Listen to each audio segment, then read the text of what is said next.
السلام علیکم. رمضان کے سماں میں آپ کو کہتی ہوں خوش آمدید. میں ہوں آپ کی ہوسٹ مدیحہ نقوی.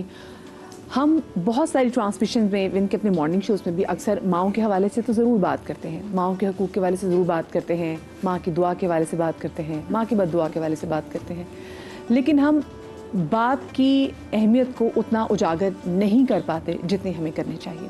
اور میں اکثر دیکھتی بھی ہوں ہمارے آس پاس ہمارے کولیگز بھی اس بات کا شکوہ کرتے ہوئے بھی دکھائی دیتے ہیں کہ جس طریقے سے آپ مدرس کو سیلیبریٹ کرتی ہیں آپ ایسے باپ کو سیلیبریٹ کیوں نہیں کرتے. آج ہم باپ کے حوالے سے بات کریں گے جس کے بغیر میری اپنی زندگی جو ہے وہ نامکمل ہے. اللہ پاک نے اگر ماں کے پیروں تلے جنت کا کہا ہے تو ہمارا باپ اس جنت کا دروازہ ہے. وہ باپ جو کہ دن بھر محنت کرتا ہے تاکہ وہ اپنے بچوں کو اچھی زندگی, اچھا مستقبل دے سکے. خود وہ پرانی ٹوٹی ہوئی, عید پہ بھی پرانے کپڑے پہن لیتے ہیں. آپ اکثر دیکھیں گے جب بچوں کی شاپنگ ہو رہی ہوتی ہے عید پہ تو بچوں کو تو ہم نے اس کلر کے بھی کپڑے چاہیے, اس کلر کے بھی کپڑے چاہیے, نئے جوتے چاہیے, نئے ساکس چاہیے, نئی پنس چاہیے, نیا رومال چاہیے, فون چاہیے. وہ جو باپ ہے وہ کہتے ہیں نہیں کوئی بات نہیں, میں نے ابھی پچھلے سال ہی تو نیا بنوایا تھا. وہ اپنے کپڑے بھی جو ہے نا وہ پرانی پہنتا ہے کیونکہ اس کو ہوتا ہے کہ میں کمپرومائز کروں لیکن میرے بچے جو ہیں ان کی عید پہ کپڑے نئے ہونے چاہیے. آج ہم بات کے حوالے سے بات کریں گے. پہلے ایک پیکج بھی ذرا دیکھ لیتے ہیں. اسی حوالے سے بات کریں گے. ہمارے ساتھ علامہ جواد حسین عابدی صاحب موجود ہیں, ہمارے ساتھ مفتی نوید عباسی صاحب موجود ہیں, ہمارے ساتھ ڈاکٹر مہمونہ مرتضیٰ ملک صاحبہ موجود ہے, اور ہمارے بہت ہی پیارے نعت خوان بھائی فیصل حسن نقشبندی بھائی ہمارے ساتھ موجود ہے. آپ تمام لوگوں کو میں ٹرانسمیشن میں خوش آمدید کہنا چاہوں گی. اور آپ سب سے پہلے میں آپ سے شروع کروں گی. ہم ماؤں کے حقوق کے حوالے سے بڑی بات کرتے ہیں, ماں کی دعا کے حوالے سے بات کرتے ہیں, ماں کی فضیلت کے حوالے سے بات کرتے ہیں, ماں کے غصے کے حوالے سے بات کرتے ہیں, ماں کے پیار کے حوالے سے بات کرتے ہیں. باپ کے حوالے سے نہ سمہاؤ باقی یہ ہم ایڈمٹ کرتے ہیں کہ اتنی بات نہیں کی جاتی. دین اسلام میں کیا مقام ہے؟ بسم اللہ الرحمن الرحیم. دین اسلام میں تو والد کی ناراضگی میں اللہ کی ناراضگی ہے, والد کی رضا میں اللہ کی رضا ہے. جیسے ابھی آپ نے کہا کہ جنت کا دروازہ ہے. ایک واقعہ میں آپ کو بتاتی ہوں. ایک صحابی تھے, وہ دن بھر مزدوری کرتے تھے, کماتے تھے, تو شام کو ان کے والد ان سے سارا چھین لیتے تھے, زبردستی لے لیتے تھے. انہوں نے ایک دن جا کر رسول اکرم صلی اللہ علیہ وآلہ وسلم سے شکایت کر دی کہ انہیں سمجھائیں یہ میری پوری کمائی مجھ سے لے لیتے ہیں. آپ صلی اللہ علیہ وآلہ وسلم نے انہیں بلوا بھیجا. اب جب انہیں میسج گیا کہ آپ جائیں تو انہیں پریشانی لاحق ہوئی, اور انہیں پتہ بھی چل گیا کہ بیٹا وہاں بیٹھا ہے, شکایت کیے بیٹھا ہے. تو راستے میں وہ بڑے جذباتی ہوئے, روتے گئے اور کچھ اشعار کہے. جبریل امین نے آپ صلی اللہ علیہ وآلہ وسلم سے کہا یا رسول اللہ یہ جو صحابی آ رہے ہیں آپ ان سے ان کے اشعار پہلے سنیے گا اور شکایت بعد میں پوچھیے گا. تو جب وہ آئے تو آپ صلی اللہ علیہ وآلہ وسلم نے فرمایا السلام علیکم کے بعد کہ وہ اشعار کیا ہیں جو آپ راستے میں کہتے ہوئے آ رہے تھے. تو وہ رونے لگے اور کہنے لگے یا رسول اللہ آپ کو کیسے معلوم؟ آپ نے فرمایا وہ چھوڑو, مجھے پہلے وہ اشعار سناؤ, بعد میں بات ہوگی, مدعا بعد میں بیان کریں گے. تو کہنے لگے کہ میں مجھے جو ہی پتہ چلا کہ بیٹا وہاں بیٹھا ہے تو وہ اشعار کا جو ترجمہ ہے, مفہوم ہے, وہ میں آپ کو بتاتی ہوں. کہنے لگے کہ جب تم کسی قابل نہیں تھے, تمہارے بدن پہ کپڑے نہیں تھے, تمہارے جسم میں جان نہیں تھی, میں نے تمہیں اس وقت سنبھالا, اللہ میں نے تمہیں اپنی جان سے لگایا, میں نے اپنے منہ کا نوالا تمہیں دیا, میں نے اپنے کندھوں پہ تمہیں سواری کرائی, میری ہڈیوں کے گودے سے تمہاری ہڈیاں بنی. اب جب میری ہڈیاں گل گئیں, تمہیں سنبھالتے سنبھالتے, دھوپوں میں جل جل کے تمہیں پالتے پوستے جوان کر کے, اب جب میں نے تمہیں اتنا. بریک کے بعد ہم آپ کو ایک بار پھر سے خوش آمدید کہتے ہیں, اور آج ہم والد کے مقام کے حوالے سے بات کریں. علامہ صاحب بہت ساری جگہوں پہ ہم ماؤں کے حقوق پہ تو بڑا ایمفیسائز کرتے ہیں کہ جی ماں کے نافرمان نہیں ہونا چاہیے, ماں کی بد دعا نہیں لینی چاہیے, لیکن باپ والے حصے کو ہم اگنور کر دیتے ہیں. اور بہت ساری جگہوں پہ تو یہ بھی ہوتا ہے کہ گھروں میں مائیں اپنی جو میاں کے ساتھ لڑائی ہوتی ہے نا تو اس کی خنس بچوں کے کان بھر کے نکالتی ہے. تو اس پہ ذرا کیا احکامات ہے یہ بتائیے گا. بسم اللہ الرحمن الرحیم. دیکھیے قرآن مجید کی اگر آیت پہ ہم غور کریں گے تو اکثر آیات میں والدین کا لفظ کہہ کے ماں باپ کو مشترکہ طور پہ رکھا ہے. یعنی احسان کے عنوان سے اور نیکی کے عنوان سے اور ان کے ساتھ حسن سلوک کے عنوان سے قرآن نے ماں باپ کو الگ نہیں کیا ہے. بس سورہ بنی اسرائیل نے فرمایا قضا ربک ان لا تعبدوا الا ایاہ وبالوالدین احسانا. ایک مقام پہ فرمایا ووصینا الانسان بوالدیہ حملتہ امہ وہنا علی وہن وفصالہ فی عامین انشکر لی ولوالدیک والی المصیر. یہاں بھی فرمایا کہ اللہ نے میرا شکریہ ادا کرتے رہو اور اپنے والدین کا شکریہ ادا کرتے رہو. اسی طرح سے دیگر مقامات پر وَخْفِضْ لَهُمَا جَنَاحَ الذُّلِّ مِنَ الرَّحْمَةِ جو آیت پڑھی گئی. تو قرآن مجید نے والد اور والدہ کو مشترکہ عنوان پہ ذکر کیا. یہ طے ہے کہ اہم و مہم اپنے مقام پر موجود ہے کہ کس کی اہمیت, چونکہ ماں کو اولاد کے حوالے سے ایک زیادہ حصہ ملتا ہے اس کی پیدائش سے پہلے جب وہ اس کے وجود کا حصہ ہوتا ہے, اسی طرح جب ولادت کے بعد 2 برس تک رضاعت کے معاملات ہیں, تو ایک زیادہ حصہ چونکہ تربیت کا ماں کے پاس ہے. شاید اسی لیے پیغمبر اکرم نے تربیت کا مرکز بھی ماں کو قرار دیا ہے. ایسا نہیں ہے کہ باپ کے ذمہ تربیت نہیں ہے, چونکہ باپ کا کام کفالت ہے, اس عنوان سے مشترکہ عنوان تو دونوں کو شامل ہے.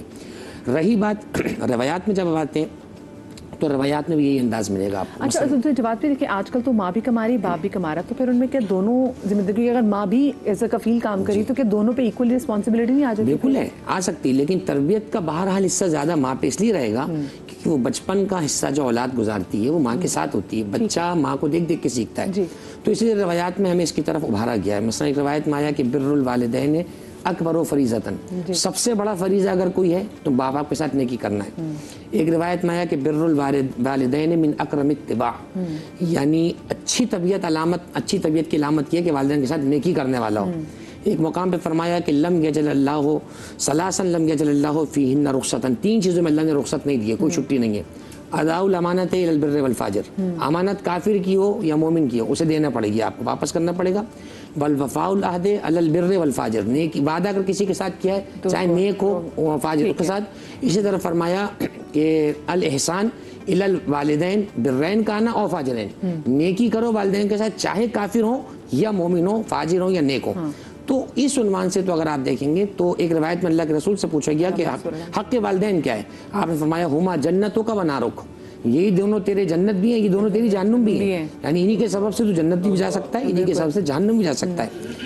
تو خلاصہ کلام یہ ہے کہ باپ کو ایک بڑی مرکزی حیثیت حاصل ہے. اس سے بڑھ کر کیا جو ماؤں کے بھی جو مائیں بہت ساری جگہوں پہ جیسے گھر میں آپس میں ماں باپ کی کبھی لڑائی ہوتی ہے تو پھر مائیں, اس میں ایک بہت بڑا فیکٹ یہ ہوتا ہے کہ ماں جب باپ کو ڈیگریڈ کرے گی نا کسی طرح کے ایسے الفاظ, میاں بیوی کا آپس کا معاملہ اگر کوئی ہے تو وہ الگ کریں, بچوں کے سامنے ایسا, بچے بہت جلدی پک کرتے ہیں. بچے کہنے سے زیادہ کرنے کو فالو کرتے ہیں, آپ کے کہے کو نہیں مانیں گے. ابھی تھیوری کو آپ کیسے سمجھنا ہے, وہ جو دیکھتے ہیں وہ پک کرتے ہیں. اس لیے آپ دیکھیں جن بچوں کے سامنے گھر میں اگر ابیوز لینگویج یوز کی جاتی ہوتی ہے, بچے وہی الفاظ دہرا رہے ہوتے ہیں, انہی کے سامنے آپ اچھی باتیں اللہ رسول کے نام لیں, ان کو دینی احکام سورے سکھائیں تو وہ بچے وہ یاد کرتے ہیں. تو میں سمجھتا ہوں کہ خود باپ کی طرف تربیت کے حوالے سے منتقل کرنے میں ماں کا بھی بڑا کردار ہوتا ہے. تو ماں کو چاہیے کہ باپ کی اچھی تربیت, ان کا ایک روب, خوف نہیں ایک روب ہو جو باپ کا بتائے تاکہ بچے نہیں. بالکل جی, ماں کو پرسیپشن بنانی پڑتی ہے. آپ لوگ ہمیں کال بھی کر سکتے ہیں. اچھا ایک جگہ جہاں پر احکامات ہے کہ آپ ان کے قدم سے بھی اس قدم میچ کر کے نہ چلیں, مطلب ان کے پیچھے چلیں. تو ایسے بہت سارے واقعات ہم ایسے بھی دیکھتے ہیں کہ جہاں پر بیٹے تو باپ کو جائیداد کی وجہ سے مار بھی دیتے ہیں. اور ایک جیسے کال بھی ہمیں پچھلے ایک سوال بھی آتا ہے کہ غلطی سے میں نے گھر میں کو لڑائی ہے, میں نے باپ پہ ہاتھ اٹھا دیا, اب میرے والد صاحب نے, تو میں کیا کروں؟ تو مجھے ذرا اس پہ ہی بتائیں کہ اب کیا وہ کر سکتے ہیں. نحمد و صلی علی رسول الکریم, اما بعد, بسم اللہ الرحمن الرحیم. دیکھیے والد کائنات کے اندر ایسی عظیم شخصیت ہیں کہ جو صرف یہ چاہتا ہے کہ اس کا بیٹا اس سے آگے بڑھ جائے. کوئی اور آدمی کسی کو آگے بڑھتا ہوا نہیں دیکھ سکتا. یہ باپ ہی کی خواہش ہوتی ہے کہ جس مقام پر میں ہوں میرا بیٹا مجھ سے آگے بڑھے. اور نبی کریم صلی اللہ علیہ وسلم کائنات کے سب سے بہترین والد ہیں, یعنی حضور سے بڑھ کر اچھا والد کوئی نہیں ہے. وہ سیدہ کے والد بھی ہیں, وہ حضرت ابراہیم کے والد بھی ہیں. تو یہ نبی علیہ السلام کا مقام, اور نبی علیہ السلام کو ہم نے دیکھنا ہے, قرآن کہتا ہے لَقَدْ كَانَ لَكُمْ فِي رَسُولِ اللَّهِ أُسْوَةٌ حَسَنَةٌ. تو ہم اپنے والدین کا اور خاص طور پر والد کا کیسے احترام کریں, وہ جناب سیدہ سے سیکھیں کہ کس طریقے سے انہوں نے اپنے والد کا احترام کیا. آپ حسنین کریمین سے سیکھیں کہ جو بہترین لوگ ہیں, یعنی سیدہ شباب اہل الجنہ ہیں, لیکن والد ان کے ان سے بہتر ہیں, لیکن وہ والد کا کیسے احترام کر رہے ہیں, یہ چیزیں ہمیں پیش نظر رکھنی ہیں. اب ہم نے دیکھنا یہ ہے کہ جس عصر میں ہم جی رہے ہیں یہاں والد کو تو اب یہ سمجھا جاتا ہے کہ یہ دقیانوس آدمی ہے, اس کو کچھ پتہ نہیں ہے, یہ پرانے رواج کا آدمی ہے. حالانکہ باپ کی سختی میں بھی رحمت ہوتی ہے, باپ کی سختی میں بھی پیار اور محبت کے سمندر موجزن ہوتے ہیں. دیکھنے والا دیکھے, بیٹوں کے پاس اور خاص طور پر اولاد کے پاس دیکھنے والی آنکھ نہیں ہوتی. وہ باپ دن بھر دھوپ میں کام کرتا ہے. آپ نے راہ چلتے ہوئے ہم لوگ اللہ کا جتنا شکر ادا کریں کم ہے کہ ہم لوگ ایئر کنڈیشن میں بیٹھے ہوتے ہیں, ہوا میں بیٹھے ہوتے ہیں.